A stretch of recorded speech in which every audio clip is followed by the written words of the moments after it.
आप लोग जानते हैं जैसे कि अल-फैज़ ग्रुप ऑफ कंपनीज़ की हम इस वक्त बात करते हैं। अल-फैज़ ग्रुप ऑफ कंपनीज़ का जहां ज़िक्र आता है वहीं पर अल-फैज़ बिल्डर्स का, शायान फैज़ कंस्ट्रक्शंस का, फैज़ टीवी नेटवर्क का और रोज़नामा फैज़ अवाम का ज़िक्र आता है। जब हम बात करते हैं अल-फैज़ बिल्डर्स की तो रोज़ आपको बताया जा रहा है कि किस तरह से अल-फैज़ बिल्डर्स साल से आवाम की खिदमत कर रहा है, किस तरह भरपूर अंदाज में जो प्रोजेक्ट्स हैं लोगों की रिहाइश के लिए उनका एहतमाम किया गया, वो जारी व सारी हैं, उस पर काम हो रहा है और मज़ीद कुछ आने वाले प्रोजेक्ट्स भी हैं। जहां हम अभी की बात करते हैं वहीं पर मैं आपको रोज़ बताती हूं कि एक बहुत बड़ा धमाका, एक बहुत बड़ा सरप्राइज़ जो कि फैज़ टीवी नेटवर्क और रोज़नामा फैज़ अवाम के ज़रिए आप सबके सामने आएगा, क्योंकि फैज़ टीवी नेटवर्क और रोज़नामा फैज़ अवाम मीडिया पार्टनर है अल-फैज़ बिल्डर्स का, और अल-फैज़ बिल्डर्स का वादा है आवाम से घर सब के लिए। और जहां महंगाई की बात करते हैं और ख़ास तौर पे कम तनख्वाह वालों में की बात करते हैं, मिडिल क्लास आवाम की बात करते हैं, वहाँ पर आवाम अपना ज़ाती घर नहीं कर पाते इस महंगाई में। पहले आप सबको याद होगा कि हम लोग सोचते थे और कहा भी जाता था कि जब वालिदैन यानी जब बाप, जो पुराने बाप होते थे किसी के भी, हमारी जनरेशन से जब पहले की बात करें तो वो एक नहीं 2-3 भी ज़ाती घर कर लेते थे और वो अलग अलग औलादों के पास होते थे। और अगर चलें बहुत भी कोई गरीब है तो उसकी ज़ाती छत ज़रूर होती थी और उसमें पोर्शंस होते थे औलादों के। और अभी भी हमारी जनरेशन जो है वो उसी तरह से ज़िंदगी गुजार रही है मिडिल क्लास की जब बात की जाती है। लेकिन वहीं पर जब हमारी जनरेशन के इस दौर की बात की जाती है तो या तो आप दिन रात लगे रहें, मेहनत करते रहें और सिर्फ तसव्वुर करते रहें कि आपने एक तो रेंट देते रहना है हर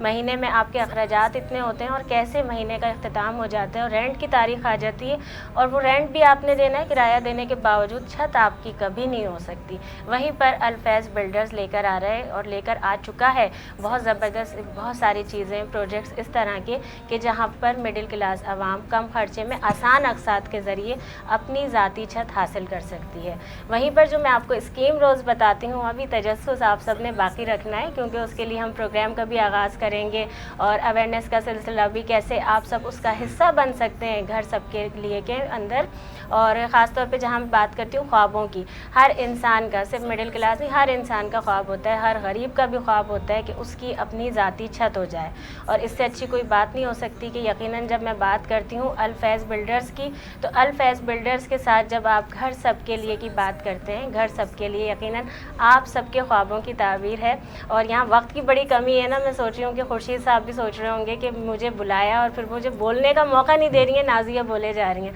खुर्शीद साहब क्या बोलेंगे वैसे अभी अल-फैज़ बिल्डर्स के बारे में? अल-फैज़ बिल्डर के बारे में ये बताऊं कि ये जो हम सुनते आ रहे हैं ना कि मस्जिद बना देना, कुआं बना देना और दरख्त लगा देना सदका जारी है, ये लोगों को घर बना के देना ये भी सदका जारी है। बेशक पैसे उन लोगों के होते हैं, मगर ये किस्तों में पैसे लेना और उस तरह लोगों को बना के एक चीज़ देना, घर बनाने, सदका जारी है। तो अल-फैज़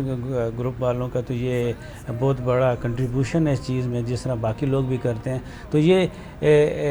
बिज़नेस के साथ साथ सवाब का काम भी है। बिल्कुल। आप हमारे CEO साहब हैं शायद फैज़ भुट्टो साहब, उनको क्या पैगाम देना चाहेंगे? बस मैं उनको ये पैगाम देना चाहता हूँ, देखें पिछले 4 साल में हम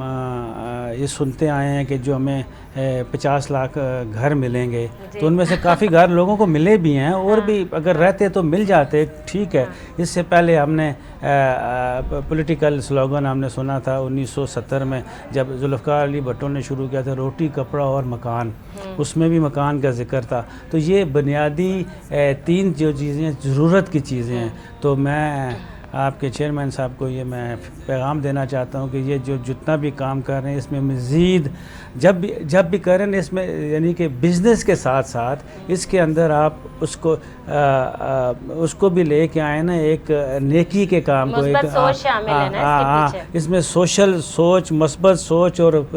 लेके आए, अल्लाह पाक को सामने रख के, नबी पाक सल्लल्लाहु अलैहि वसल्लम की कई बहुत सारी अहादीस को सामने रख के तो रखें कि आप एक नेकी का काम कर रहे हैं, लोगों को यानी कि छत मुहैया कर रहे हैं, तो कितनी अच्छी बात होगी कि आप एक पैसे लगा के जाएंगे उम्रा करने, हज करने, और आप जितने भी खरातें करेंगे उससे बेहतर, ठीक है वो अपनी जगह पे, मगर ये लोगों को घर देना, इसमें आप मज़ीद यानी कि इसमें जितना आप मज़ीद इन्वॉल्व हो सकते हैं और लोगों की इस तरह से हेल्प हो सकती है तो ज़रूर कीजिए।